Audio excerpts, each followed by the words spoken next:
Today, we're talking about how to report status upward to management and outward to stakeholders. People are really bad at this, but it makes sense why. If you spend most of your time trying to do the actual shit and help the people around you do the actual shit, you're way too close to the details to explain what's going on in the simplest possible terms to some lightly involved dipshit. The fundamental question for any project, really the only question, is, are we good? Where good is defined as on track to deliver on time with everything working as promised and no one on the team ready to mutiny.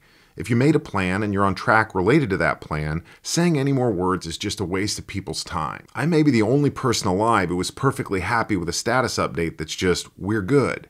It's great to hear about individual contributions, like that Sheila's crushing it or that Teddy is not nearly the fuckwit we all thought he was, but that's just friendly color and not a necessary part of any status update. If we invested the time to make a detailed plan and the team is on track to deliver to that plan, respect the fact that you're working with badasses and accept we're good as all the status you need. Reward the team with 15 minutes less time in this mind-numbing status meeting and move on to the dumpster fire projects that really need your attention. Standard process frameworks, status report templates, and project management training all contribute to this problem. They imply that providing more information is desirable and have convinced project managers that doing your job well requires providing more detail.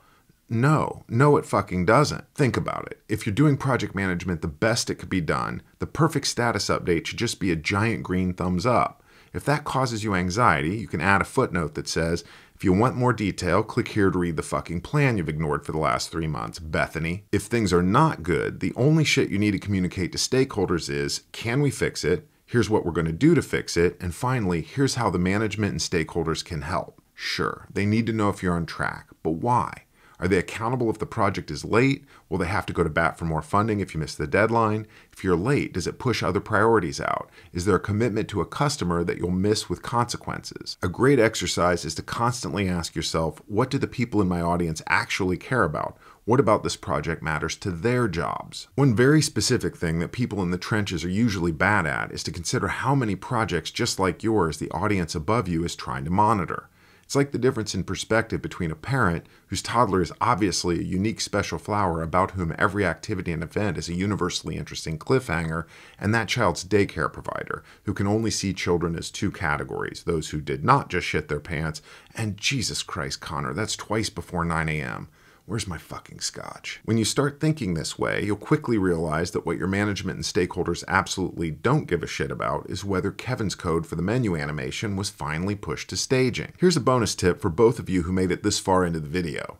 There are two special status words that are frequently used carelessly without a true understanding of their potential for creating unnecessary alarm and wasted time.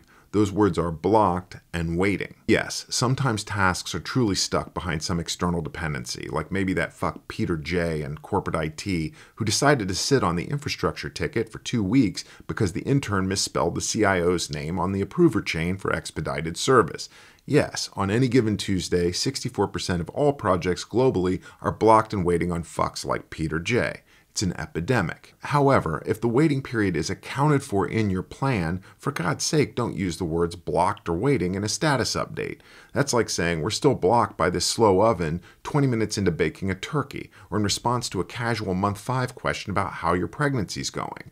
This is progressing exactly as expected, and all you're doing by saying those words is creating anxiety and pointless follow-up solutioning discussions for a non-existent problem. Relax. Don't worry, be happy. JFC people, take a win. God.